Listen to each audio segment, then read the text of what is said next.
that was an astonishingly amazing week. I don't know about you, but I absolutely loved it. And I just want to share some of my highlights, some of my favorite things, just a few things that stuck out to me. So one was these like really special aha moments that I saw some of you, many of you actually go through. And oftentimes these actually happened when you were staying after class to come up to me and like talk for like 5, 10, 15, 20 minutes so that we were late for lunch, but we were just way too excited about the topic to stop. Some of them happened during lunch or during dinner or during breakfast. Some of them came from after our epic debate on God's existence, which you should all watch. It was super cool. It was amazing. Anyway, some of them happened after that where we were walking back to class, and we could just like see on some of your faces, you're like, what? Like, that's insane. So I want to give one example of this.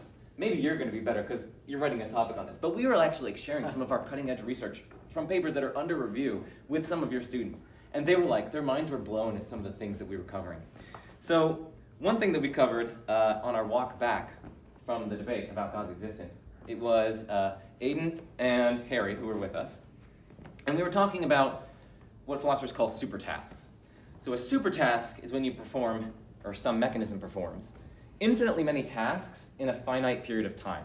So maybe I perform one task for 30 seconds, I perform a different task or the same kind of task in 15 seconds after that, and then another task in 7.5 seconds, and then another task in 3.75 seconds, and then so on and so on and so on ad infinitum. Turns out I can do, depending on certain assumptions about how time works and how fast things can go, you can perform infinitely many tasks in a finite period of time.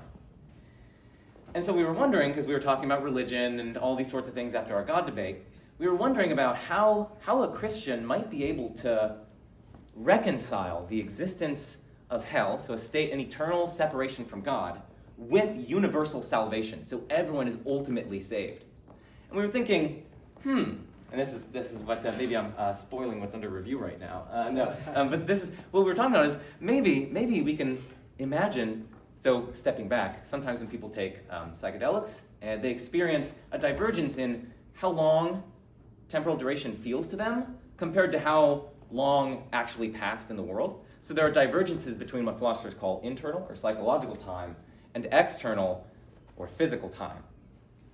And so we were thinking, like, hold on a second, like what if during a kind of super task, the external world, only like a minute transpired. But for the 30 seconds, you had psychological experiences as of 30 seconds, and then during the next 15 seconds of external time, you had psychological experiences that made it feel like it was still 30 seconds, say, and so on ad infinitum. So you're actually within a finite period of external time, in internal time, it would feel like you went through an eternity. But there's still more time after that. So maybe you could, as it were, from the inside, feel like you were separated from God for an eternity. And then after your eternal life apart from God, everyone is eventually saved. And the look on your guys' faces was insane. You're like, what? It was the most, that's going to stick in my memory forever. So it's like those sorts of moments. And this is just one example. Like that one was, okay, that took me some time to explain. Maybe I explained it kind of poorly. Okay, have some grace. But there were so many examples like that for most of your students. And that was just so magical. And I was like, man, I remember having some of those moments, and it was like those that kind of caused me to go on this trajectory of going into philosophy and starting publishing papers and going to grad school, and like that's kind of what made it for me. So I kind of see myself in many of your students, and that is really inspiring. One other thing before I turn it over to them, because I'm very excited, was overflow. So we have this concept called overflow at Reason and Rationality, where there are just some topics that are too big to explore, maybe too interesting, would take too long, or maybe are slightly too tangential to explore during class, but which are like super fascinating, and we want to like encourage you guys to explore more. So we are putting together an overflow document for each of the various topics that came up either at dinner or lunch or during class, and you guys often saw it. We'd go up on the board and like, this is an overflow topic, and we'd take a picture, we share it with one another.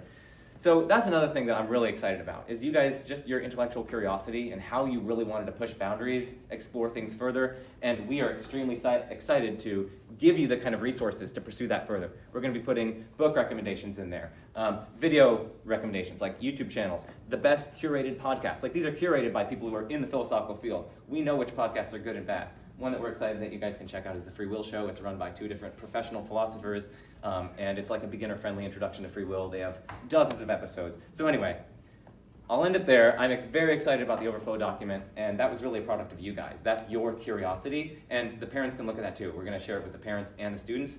Hopefully that'll be shared with you guys tomorrow night. But those aha moments and the overflow document were my two big specials.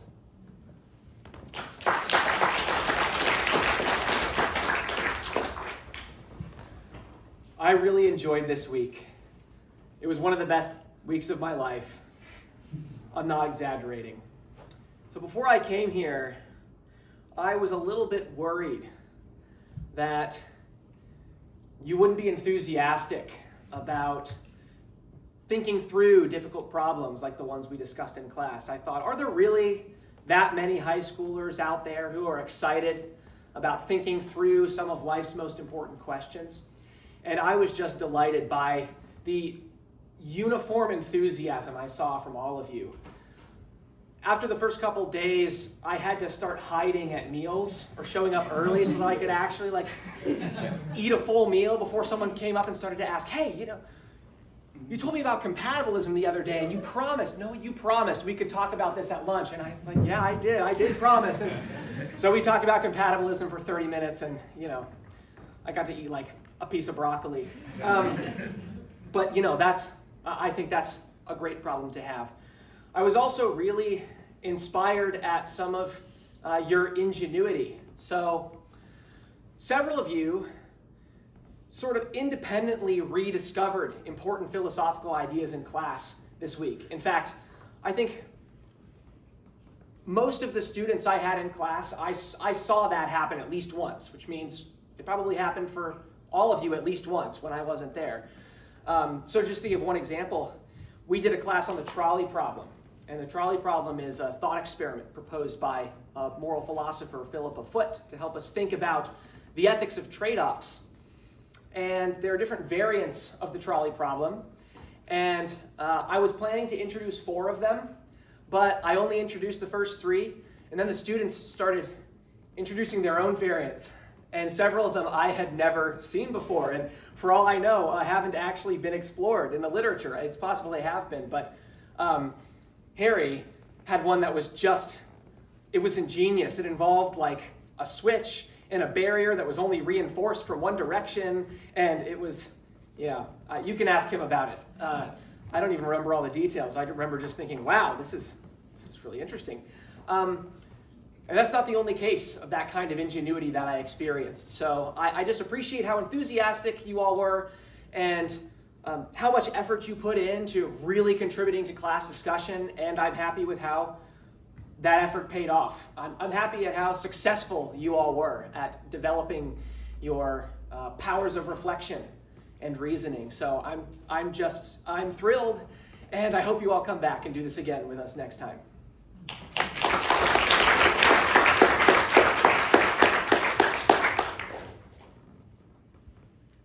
I was really excited for this week, but nevertheless, you all still managed to really exceed my expectations.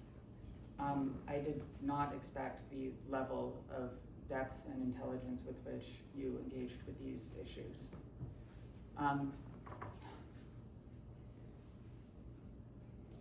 It's you're really on a par with my undergrads at Harvard. You guys should apply there. I think a good shot at getting in. By that point, I'll probably still be a PhD student.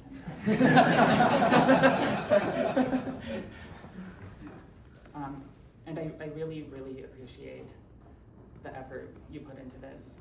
So most people have no point in their lives at which they spend 4 hours a day for a whole week learning all sorts of different philosophical topics. That's a really intense thing to go through, and I could tell you guys were getting tired. But I could tell that you were still thinking, you were still making an effort, and I really appreciate that, and it paid off because you all were brilliant. Not done yet. It's a dramatic pause. But yeah, we went through a lot of material. But if you forget all of the weird jargon I taught you, if you forget what motivational internalism is, what panpsychism is, all that, I don't think it'll matter. Really, the only thing I really, really need to stick with you all is love of truth. Pursuing the truth has to be absolutely sacrosanct for you. No matter what your goals are for this world, if you don't have true beliefs about the world, you can't act to achieve those goals. And you can fail catastrophically if you're ever wrong. And you're gonna live your lives, you're gonna get to points where your emotions are going to tell you, I can just believe this thing because it would be really hard to believe otherwise. You're gonna get to points where believing the truth will really hurt. And maybe a few points in your life where it'll hurt a lot, but you need to do it anyway. And that is the most important thing that you can learn at this point in your life when you're still developing your habits. Conclude.